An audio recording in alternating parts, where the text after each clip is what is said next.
from the station that's taking action for you. This is ABC Action News. Take a good look at Larry Jerry. This is the man Largo police need your help tracking down tonight. They say he opened fire on 4 women and a baby, killing one of the women. And even his own sister says she's scared he will kill again. Good evening and thanks for joining us. I'm Wendy Ryan. And I'm Jameson Euler. Our Chris Martinez is live tonight in Largo. And Chris, police say they found Larry Jerry's getaway car, but he's nowhere to be found tonight.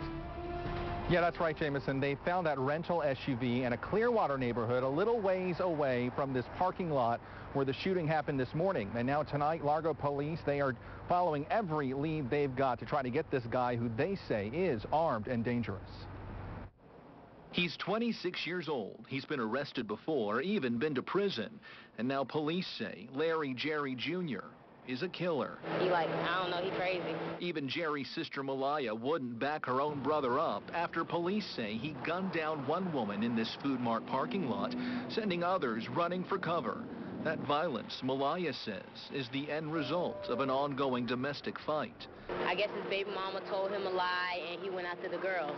4 girls and a baby are who police say he went after, the shooter firing off his gun with many others right in his way. The shot went right behind me, went right through the door, went right through the glass. Michael Frank was just inside the Rainbow Food Mart as it all went down. Witnesses hearing at least 5 shots coming from the window of a black SUV. It was so loud. And it was so close. In the aftermath, those witnesses say they rushed over to help this woman, Annie Conyers. She was the only one hit when the shots were unleashed, and all efforts to save her life just wouldn't be enough. Tonight, police insist Jerry is the shooter behind her death. His own family, now haunted by other threats, they say he's made. I mean, he said he's going to kill my cousin, too, so we just got to be careful. And turns out Larry Jerry already has an outstanding arrest warrant. That one's on federal charges of fleeing to elude. And right now I can tell you a number of agencies, including Pinellas County Sheriff's Office and even U.S. Marshals, they are all out looking for this guy. And if you happen to know anything about where he might be hiding out, Largo Police would like to hear from you. We're live tonight in Largo. I'm Chris Martinez, ABC Action News. Chris, thanks. And take another good look here at Larry Jerry. He's 26 years old, 5 feet 10 inches, 300 pounds, and has a mouthful of gold teeth. If you see Larry Jerry or know where he may be hiding out tonight, call 911 immediately. He is considered armed and dangerous, and some say he refuses to go down without a fight.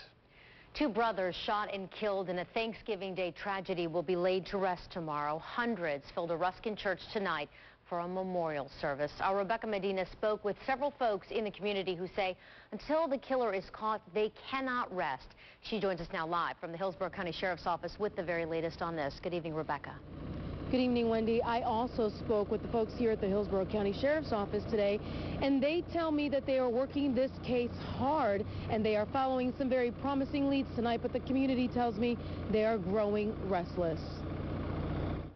The skies over Ruskin began to darken as hundreds began filling St. Anne's Catholic Church. Hundreds there to say goodbye to 2 young men bonded by blood, inseparable brothers going to their grave together. I went on vacation, and I was on vacation when this happened, and my mother called me and told me that, you know, what had happened to him, and I didn't believe her until I got back. Cruz Hernandez was Sergio Gitron's boss at B&M, a surgical tools company. He said everyone who knew Sergio and Juan knew they were good men with bright futures. I believe they're here with us in spirit, but I don't think they're at peace. Their family is suffering, and their murderer is still out there. Esmeralda is a close family friend. Most attended the wake in football jerseys because the brothers were fierce football fans, and they had a well-known rivalry over the Dallas Cowboys and Denver Broncos. Esmeralda didn't want her face shown because she says, like her community, she lives in fear. The killer could be here tonight, and we wouldn't even know it. So until the killer is caught, this community is holding each other tight. And on this night of goodbyes and remember when, they stay strong and silently pray justice will come soon. And he was like, all right. He says, I'll see you when you get back. Have a good vacation. Never knowing. That was the last time I saw him. Now, a lot of those folks out there tell me that they are hoping for some news sometime soon. There were 4 other individuals who were also shot and seriously injured. They are continuing to recover tonight at Tampa General. We're live in Ybor City tonight. Rebecca Medina, ABC Action News. Thank you, Rebecca. Just in tonight, Hillsborough County deputies are investigating a body found in a house fire. It was discovered tonight on Keene Road in Wimauma. Crews were first called there to put out a 2-story house fire. When the smoke cleared, they found the body inside. At this time, deputies are not saying if they suspect foul play or the identity of the person. Now to new developments in the arrest of boxer Christy Martin's husband. Jim Martin is being treated at an Orange County hospital tonight. Deputies say when they caught up with him, he was armed with a knife, bloodied, and refused to give up. Neighbors spotted Martin hiding out near this shed in Apopka today and called 911. When officers first showed up, they say he jumped a fence and tried to make a run for it. He was holding a knife that was quite bloodied. He refused to put down the knife. After he was challenged a few more times, he decided to drop the knife and go to the ground. My first thought was maybe he's been right behind us the whole time. Jim Martin is being treated for stomach stab wounds, and once he's released, he's headed straight to jail to face attempted murder charges. Deputies say he stabbed and shot his wife last week. Christy Martin is expected to be released from the hospital in the coming days. From record highs to possible record lows, big changes are on the way for our weather. Here's Dennis with the very latest on your forecast. Dan? Hey, Wendy, and before we deal with the cooler temperatures, right now Titan Doppler radar rain-free, but the satellite picture shows that front, or what's left of that front, is beginning to organize and bringing some rain into our area late tonight into early wake-up time. But the bulk of the rough weather, and there's been plenty of it from the Gulf Coast right up to the Carolinas, several tornadoes reported in the last 12 hours. That's all lifting off to the northeast. So again, toward wake-up time tomorrow morning, scattered showers, maybe even a storm or two, but back behind it, the coldest weather we have seen. In fact, more than likely, we'll drop down into the upper 30s at the airport. Not tonight, but tomorrow night, and that would be the coldest weather so far this season. But that's only the first of 2 fronts in the next week, and the second maybe even colder than this one. We'll tell you all about that coming up in just a couple of minutes. Wendy? All right, thanks, Dennis. Happening right now in New Tampa, crews are putting out hot spots in a brush fire that popped up near Cross Creek Boulevard and Canaan Street tonight. There's no word on what started the 10-acre fire. Thankfully, no homes were threatened, and there are no reports of any injuries. The water is back on tonight for some folks in Mulberry, but the entire town is under a boil water notice until further notice. The water system went down last night when a pump motor broke. Until it's fixed, crews temporarily patched into a Polk County fire hydrant to get the water running again. From not being able to take showers to schools bringing in porta potties, you can only imagine the frustrations. I have a 2-month-old baby in the house of my daughters. Couldn't give him a bath. Nobody's been able to use water, make anything today. Can't rinse your dishes out in your sink. It's terrible. People in Mulberry are advised to boil water if it's used for drinking or cooking until the water passes repeated safety tests. Audio from a security camera gives us chilling insight tonight on a deadly crash in Lakeland. Take a listen as a Ford Explorer loses control and slams into a fence.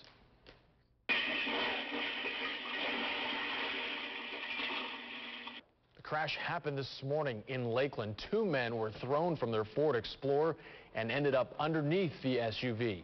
The Explorer eventually landed on top of the pickup truck Tracy Cornell uses for work and was just feet away from the room where her 10-year-old daughter was sleeping. It scared me. I was afraid for my daughter's life because luckily if my truck wasn't there, it would have went through her door, you know, her bedroom. So I thank God she's alive. The sheriff's office identified the 2 men killed as 22-year-old Alex Soliers, he was the driver, and Rocco Franceschi. Now to developing news in the Wisconsin school hostage story. The 15-year-old gunman is dead, and tonight his motive remains a mystery. Police say Samuel Hengel held 23 students and their teacher at gunpoint in Marinette High School near Green Bay last night. They say he shot himself when the SWAT team closed in. One of the students taken hostage says Hengel appeared depressed and didn't seem like he wanted to hurt anyone. Eventually, he only hurt himself. The last unemployment check is in the mail for 2 million Americans. Congress let emergency unemployment benefits grind to a halt today, and the nation's long-term unemployed are now left high and dry. Some analysts say the overall economy could suffer because the jobless tend to spend every dollar they get, which totals about $65 billion. In our ABC Action News poll tonight, we asked, should unemployment benefits be extended or is it time to let them expire? More than 60% of you say they should be extended, while 31% say Congress should let them expire. And we'd like to hear from you as well. To take our poll and to comment on our story, go to abcactionnews.com. The poll's right there on our homepage. A productive meeting. That's what President Obama and the new GOP congressional leaders are calling their first formal meeting. This was the first White House meeting since the midterm election that gave Republicans control of the House. They agree they can work together, but what they want is the problem. President Obama wants to extend the Bush tax cuts for the middle class, but Republicans want to extend the Bush tax cuts to everyone, including the wealthy. Well, coming up, the search for 3 missing Michigan brothers takes a new twist. Who was just arrested that has police fearing the worst? Plus this. That's crazy to me, because it was only 60 people on the flight. Southwest Airlines is back in the hot seat. What a flight attendant said to this teen that now has the airline on damage control. And glamorous mugshots. Find out why this woman has 28 mugs and counting and gets dialed up for every single one of them. See them next. This video will break any golf lover's heart. You're looking at flames shooting through the roof at a golf and country club in Kansas. Fire investigators are trying to figure out how it started last night and quickly spread. The fire is under control right now, but firefighters are keeping a close eye on it because strong winds could rekindle the flames. There are new developments tonight in the search for 3 missing Michigan brothers. Their father is in jail tonight, charged with kidnapping. But the young boys still have not been found, and police fear they may be dead. FBI agents arrested John Skelton after doctors released him from an Ohio hospital today. Skelton's sons, 9-year-old Andrew, 7-year-old Alexander, and 5-year-old Tanner, were last seen on Thanksgiving, the day before their father tried to kill himself. Skelton claimed he left his sons with a woman named Taylor. Police say she does not exist. There's another delay in the Elizabeth Smart trial. Her accused kidnapper collapsed in the courtroom today and was carried out on a stretcher. Brian Mitchell's attorneys say he suffered a seizure. He started screaming and dropped to the floor just as the judge called jurors to the courtroom. Mitchell is accused of kidnapping Elizabeth Smart from her Utah home back in 2002. Southwest Airlines is once again on damage control for a case of too fat to fly. It's now apologizing to a teen kicked off a Thanksgiving Day flight. 18-year-old Timothy White of Chicago says he is humiliated. He was headed to Minnesota to visit family for the holidays when the flight attendant said he was spilling into the seat next to him, so he'd have to buy another ticket. But White did not have the money for a second seat. That's crazy to me, because it was only 60 people on the flight, and I'm pretty sure I wasn't taking them nobody else. Basically, it was just letting me sit at least by myself. Southwest did give White credit for another flight, but he says that doesn't make up for missing the opportunity to spend Thanksgiving with his family. Despite that PR blow, Southwest actually gets bragging rights in a new airline quality survey. It swept several satisfaction categories, including Best Domestic Value for the 3rd year in a row. Southwest also tops the Zagat survey when it comes to its bags fly free policy, check-in experience, and on-time arrivals. JetBlue is #1 in economy seating. Well, if you didn't already know Kaylin Ransom was a hairdresser, you might have been able to figure it out from her mugshots. All 28 of them. Under a unique plea deal for felony battery and child abuse, the 22-year-old Ocala woman has been spending her weekends in jail for the past 6 months. As you can see, every time she reports, the Lake County Sheriff's Office takes a new booking photo, and Ransom preps for her weekly date with a photographer by paying special attention to her hair, nails, lip gloss, and makeup. You can check out all of Kaylin Ransom's glamorous mugshots on our website at abcactionnews.com.